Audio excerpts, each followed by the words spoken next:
ମୁଁ ଭକ୍ତଙ୍କ ହୃଦୟର ଆଭୂଷଣ ଭକ୍ତି।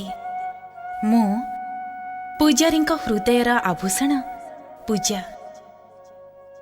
ଶୁକ୍ରାଚାର୍ଯ୍ୟ ନିଜ ଶକ୍ତିରେ ଦିତିକୁ ପୃଥିବୀ ଲୋକରେ ପହଞ୍ଚାଇ ଦିଅନ୍ତି।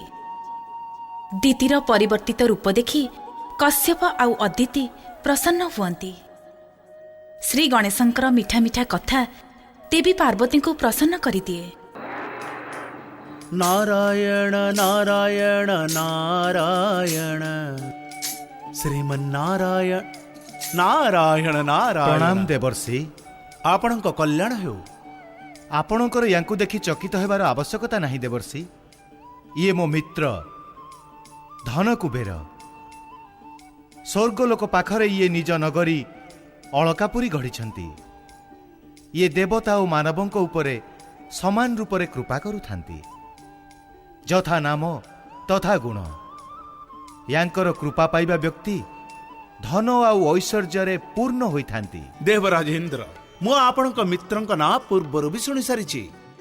दर्शनर सौभाग्य आज मत मिलगला। दर्शनर योग्य मु नुह आपण देवर्षि।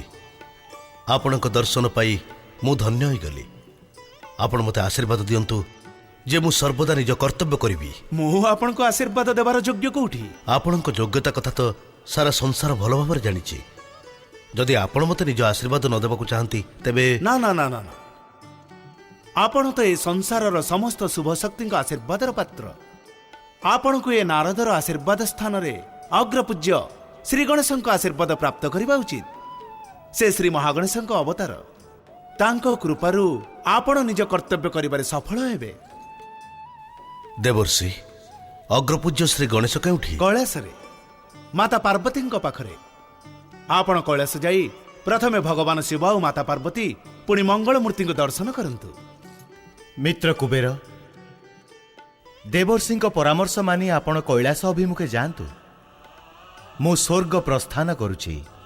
नारायण नारायण देवराजेन्द्र आपणकर स्वर्गलोक कौन एमिति जरूरी काम अछि जे आपण भगवान शिव माता पार्वती आउ श्री गणेश दर्शन वंचित होगा चाहते? देवर्षि आपण केबे तो परिस्थिति प्रति दृष्टि दियंतु। मते अपमानित करिबा कोन आपणक जीवनर एकमात्र लक्ष्य? देवराजेन्द्र मोर ए साधारण प्रश्न आपण को अपमानित केमिति करिदेला? मु आपणक साधारण प्रश्न आउ बहु अर्थधारी भाषा को भल भावे जानिछि। बहु अर्थधारी भाषा? नारायण नारायण आपण तो देवराज आपण सत्य कहनांती काहेकि जे ए मुहूर्त रे स्वर्ग उपरे कौनसी संकट नाही आउ आपण को कैलास जाई किछि भी प्राप्त हबो नाही। प्राप्त तो मते सेबे भी होई न थाए देवर्षि जेबे स्वर्ग उपरे संकट आसी थाए। प्राप्त तो सर्वदा मते निज पुरुषार्थरु करिबाकू पड़ी थाए। धन्य आपण को पुरुषार्थ। मु तो आपण को पुरुषार्थर चमत्कार अनेक थर देखि सारिछि देवराज। प्रथमे तारकासुर पर देवांतक नरांतक आउ एबे सिंधु। ये तो सबू आपण को पुरुषार्थ रे। नारायण नारायण आपण मते मो मित्र सम्मुखरे अपमानित करूछंती देवर्षि। देवराज जदि आपण को कैलास जीवार परामर्श देबा आपणकर अपमान तेबे सारा संसार सुनि नउ जे मु आपण को अपमान करूची। देवराज आपण वृथारे क्रोधित होउछंती। गुरु और ऋषि परामर्श ग्रहण करिबा प्रत्येक प्राणीर कर्तव्य होइथाए। जदि आपणकर आवश्यक कार्य नाही तेबे आपण भी मो संगरे कैलास चलंतु। आवश्यक कार्य नथिले भी मु कैलास जीवी नाही। देवर्षि मु समय आसिले सिद्ध करि देबी जे स्वर्गाधिपति देवराज इंद्रर पुरुषार्थ कौनसी भी संकटर सम्मुखीन हेबाकू सक्षम। नारायण नारायण देवर्षि एक कथा मु किछि बुझी पारलिनी। देवराज मते निजे गगन विहार पई डाकिले आउ निजे मते छाड़ी चली गले। धन कुबेर आपण मित्र देवराज इंद्र पूर्वर भी केते थर श्री महागणेश श्री गणेश आ भगवान शिव को उपेक्षा करी आछंती। आउ एहार परिणाम बारंबार भी तांको भोगिबाकू पड़िछि। किंतु पछ कथारु शिक्षा नबा आपणक मित्रंकर स्वभाव नुह। से बारंबार भूल करती आउ बारंबार तांको स्वर्गरु वंचित होबाकू पड़ी थाए। के जानी एथर कौन हेबो? नारायण नारायण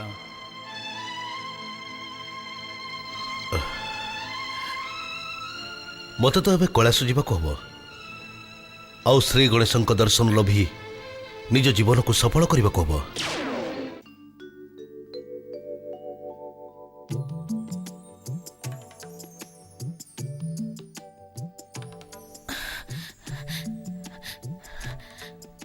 पति परमेश्वराय नमो नमः। ऋषिवर मोर यह विश्वास हो गलानी जे पति चरण व्यतीत पत्नीर आउ कोठी भी स्थान न थाए। मते आपण चरण सेवार सुजोग देउथिबे स्वामी। मोर समस्त अपराध को क्षमा कर दियंतु स्वामी, क्षमा कर दियंतु। तुमर ए परिवर्तित रूप देखी मु विगत सबु कथा भूली जाइछि दीति। एबे तुमे आम संगरे आनंद पूर्वक रुह। हाँ नानी, तुमर एबे कौनसी प्रकार चिंता करिबार आवश्यकता नहीं। तुमे सुखपूर्वक एठी रुह, मु सेविका भली तुमर सेवा करिबी। तुमको कौनसी प्रकार कष्ट हबनी। मो स्वामी को दीर्घ समय जाए बस कर रखिथिबा दुष्ट एबे मु तोरी अभिनय करी तांका विश्वास जितिबी। आउ तते सबुदिन एकाका रहिबा पई विवश करि देबी। एबे यांको उपरे मोर संपूर्ण अधिकार रहिबो। कौन चिंता करुछ नानी? एया जे संसार रे मोठू अधिक मूर्ख आउ किए थाई पारे जे तो भली स्नेह करुथिबा भौणी को चिन्हि भी पारिलानी। पति चरण को उपेक्षा करी समस्त जीवन को विषाक्त करदेला। मोर तो जीवित रहिबार भी अधिकार नहीं अदिति, अधिकार नहीं। नानी, जदि भूल को स्वीकार करा जाए तेबे भूल भूल ही रहेनी, भविष्यतर आदर्श पालटी जाए। अदिति नानी,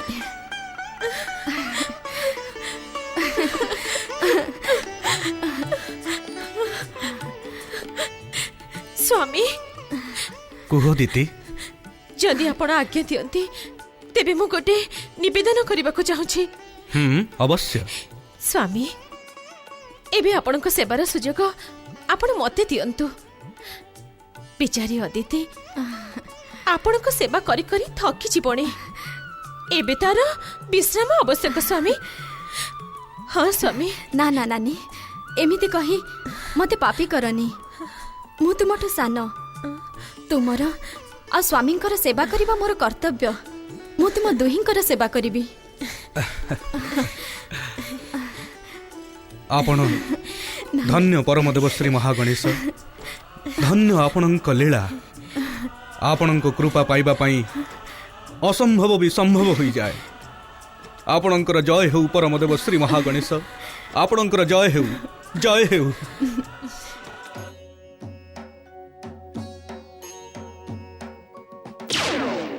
देवर्षि नारद मते कोठी पठाइदेले। एमिति दृश्य तो मो जीवन रे प्रथम थर देखुची। ये अद्भुत वेशधारी तो बसी बसी शोउचंती। ये कौन कैलाश? ये आउ कैलाशपति शिव नुहंती तो, किंतु यांको पाखरे बसिबा पई तो आसन नहीं, आउ सोइबा पई सज्जा भी नहीं।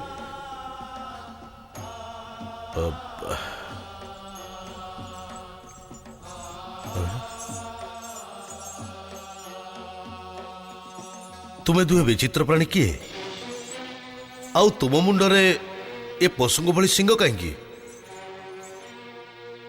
प्रथमे मते कुह जे तुमे किए, आउ कोठु आसीच, आउ एठी ठिया होई आम भोलानाथ को अपमान कल कहीं? अपमान? अपमान कौन? मु तो कहार अपमान करनी। ये एठी बसी बसी शोइचंती, तेणु यांक सह कथा हमारा प्रश्न उठुनी। आउ जतेबेले कथा हैनी अपमान केमिति हला? तुमे मूर्ख नगरी राजा मंदबुद्धि नुह तो? भोलानाथ एठी बसी बसी शोउ नाहंती, ध्यान रे मग्न अछंती। कैलाश को जो व्यक्ति आसे से सर्वप्रथमे भगवान शिव को प्रणाम कर जय जयकार करथाए, किंतु तुम सेमिति तो किछि करना। यह भगवान शिव को अपमान नुह आउ कौन?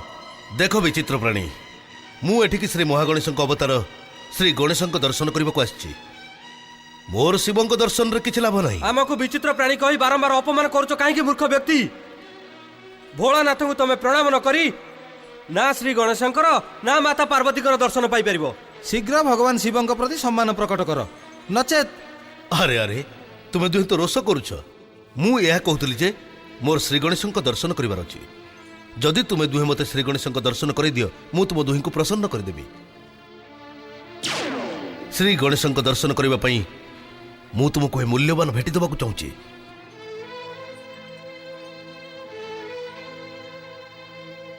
धातुर ए मुद्रा के जानी कौन अच्छी प्रत्येक व्यक्ति फसी जाती आ विलंब करनी मते खूब शीघ्र श्री गणेश दर्शन कर दियो दुष्ट मूर्ख तू भगवान भोलानाथ गण को मुद्रा लोभ देखु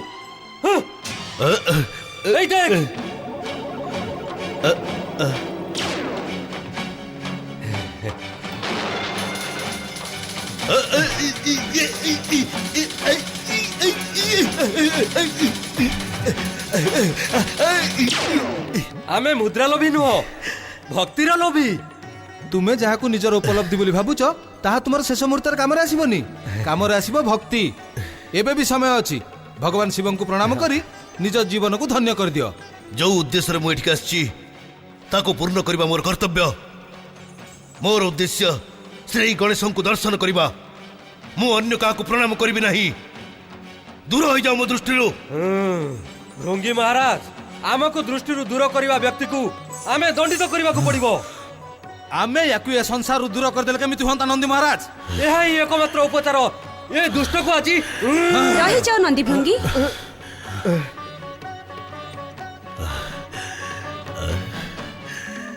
कैलाश को आसीथिबा अतिथि को एमिति भाबे दंडित करिबा मर्यादा विरुद्ध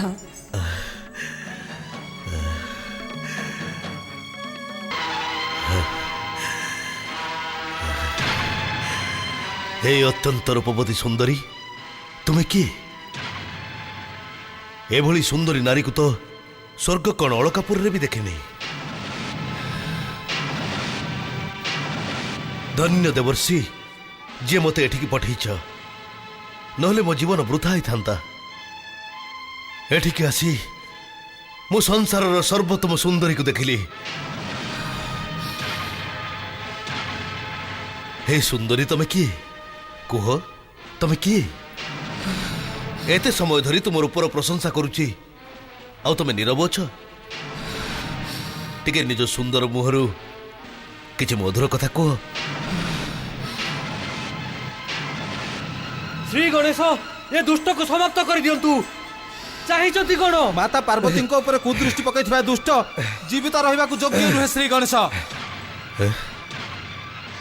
तमे तमे श्री गणेश नारदଙ୍କ କଥା मानी मु तुमको दर्शन करने को आसती किंतु तमठी दर्शन देवा भली किछि भी नहीं तमे भी ए दुहिं भली विचित्र लगुछ नारद को तो मु क्षमा करदेली कहीं ना मते ताहारी जोगु ही एभली सुंदरी को देखा मिलला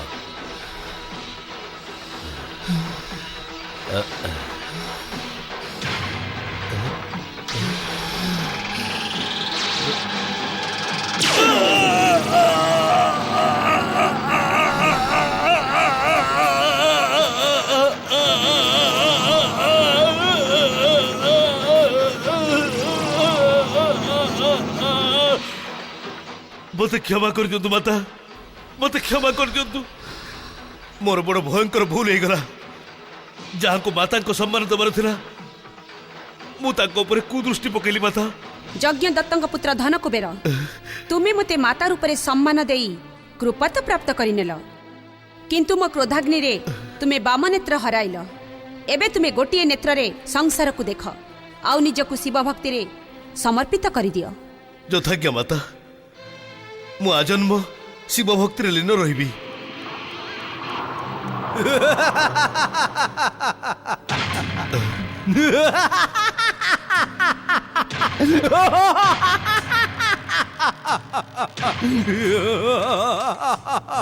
देवर्षि नारदଙ୍କ कथा मानी तुमे मोर दर्शन करबा पई आसीथिल तुमे तो मोर दर्शन करिना मो माताଙ୍କ हृदय बड़ कोमल से शीघ्र कृपा करि दियंती किंतु मु तुम दृष्टता को अवश्य दंडित करिबी ना ना श्री गणेश मते क्षमा करंतु मोर भूल हे गला भूल जदि दंडित न हुए तेबे ता सुधरी न थाए आउ मोर भी गोटे समस्या अछि ଯେତେବେଳେ ମୋ ହାତରେ ଅଙ୍କୁଶ ଥାଏ ମତେ କିଛି ନା କିଛି ତ କରିବାକୁ ପଡିଥାଏ।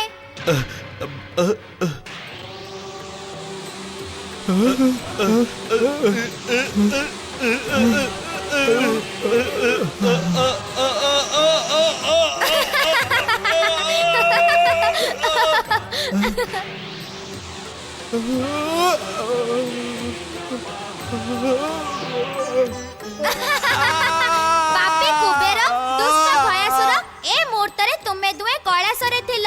ସେଥିପାଇଁ ମୁଁ ତୁମକୁ ସମାପ୍ତ କଲି ନାହିଁ, କେବଳ ଦଣ୍ଡିତ କରିଛି। କାହିଁକି ନା ଗଣେଶ କେବେ ବି ଦୃଷ୍ଟତାକୁ ଦଣ୍ଡିତ କରିବାକୁ ପଛ ଘୁଞ୍ଚା ଦେଇ ନଥାଏ। ଯଦି ତୁମେ ଦୁହେଁ ପୁଣି ଏଭଳି ଦୁଃସାହସ କର ତେବେ ତୁମ ଦୁହିଁଙ୍କ ଅନ୍ତ ନିଶ୍ଚିତ। ଆପଣ ଧନ୍ୟ ଶ୍ରୀ ଗଣେଶ। ମାତା ତ ସେ ଦୁଷ୍ଟକୁ କ୍ଷମା କରି ଦେଇଥିଲେ। ଆପଣଙ୍କର ଜୟ ହେଉ ଶ୍ରୀ ଗଣେଶ।